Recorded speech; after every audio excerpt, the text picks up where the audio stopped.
Good evening, ladies. I'm talking to a camera rather than speaking to you directly, and I'm not all that comfortable doing it, so please forgive me if I look away or glance to the side. I'm just very sorry that I wasn't able to be here this evening in person. I would have enjoyed the opportunity to meet more of you fabulous 100 women. We are so grateful for the large donation and the support from all of you. 100 Women Who Care is an inspiring organization, and its founder, Allison, is to be commended. When Allison presented to you, she shared a very personal story about her nephew Callum and her love for her sister and this little guy. She also spoke very highly of Renfrew. It was a sincere and loving story, and it was very moving. There have been so many stories about children and families for the past 41 years. For those of us who work here, we see these incredible little miracles unfolding daily. The little one who takes their first few steps, says their first word, makes eye contact, shares with a friend, says I love you to their mom or dad for the first time. These are moving experiences that we get to share, and it's all very humbling. We started with one classroom and one child with special needs 41 years ago, and we saw the amazing growth and the potential of this integrated approach. So the vision was born and the dream began. Now here we are, all these years later, with 5 locations, 600 children in preschool, kindergarten, and elementary, with several specialized programs, including our Specialized Services for Children with Autism program, of which Callum was a part, along with all the specialized classrooms and children with a multitude of issues. We also screen 4,600 children in public, Catholic, and other independent schools, and we provide therapy services to about 2,000 of those children screened. We had a very humble beginning, crammed into rental spaces here and there with mostly hand-me-down furniture and hand-me-down resources. But we believed that these children deserved the best of everything, and we worked very hard to get there.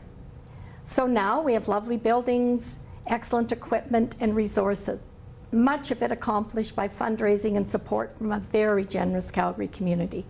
I can talk about what we do and how we do it, but I think it is more effective if we show you a clip of one of our families who have 2 children with autism. You can see the difference Renfrew has made in their lives. How we got a diagnosis was Daniel was about, by the time he was like 8 months old, he refused to eat anything else other than milk and cereal and milk.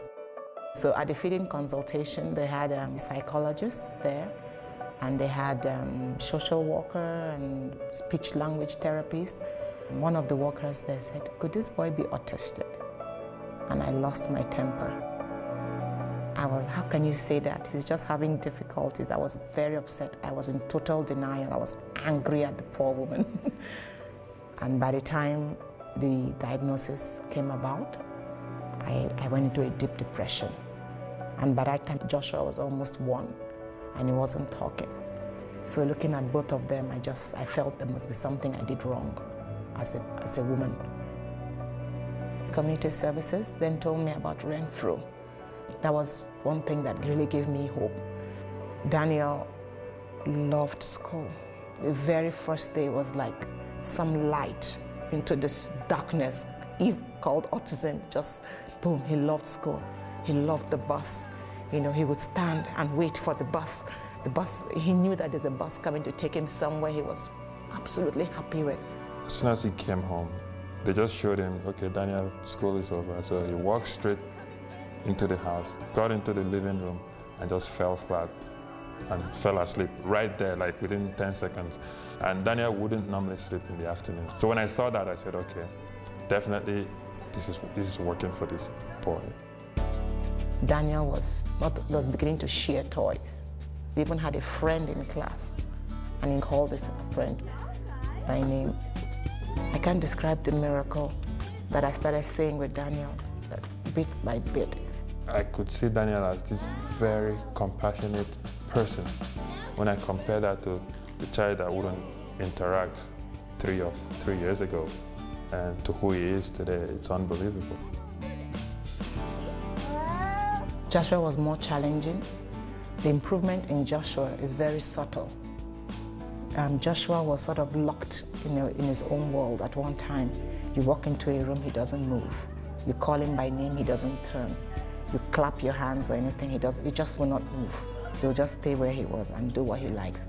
But now, I walk into a room, he looks up and looks at me. And for me, it's like the window in this darkness is opening, slowly, but it's opening. I noticed that the staff here, I can appreciate how much people are into it. They're not just doing it just as a duty, okay, I have to do my duty. No, it's like people put in a lot into it, and it's been a good experience. Renfrew made it easier for us to deal with this. You know, it was like another extended family that made it easier for us to cope. I mean, without hope, life is bleak and dark. And Renfrew really helped me have hope. Your donation to us of $15,450 was so generous and so much more than we had expected. Our staff have had so much fun making the decision of what would best suit the needs of our children in our autism program. And here are a few examples of the equipment that will be purchased. We will be using your very generous donation to develop SAS assistive technology kits. These kits will be used to provide speech-generating communication tools to help children with limited expressive communication abilities, ranging from single-button to multi-button devices. Switch-accessible toys and switches to help children learn cause and effect skills, and appropriate timing for switch activation. Even those children with limited physical abilities will be able to participate.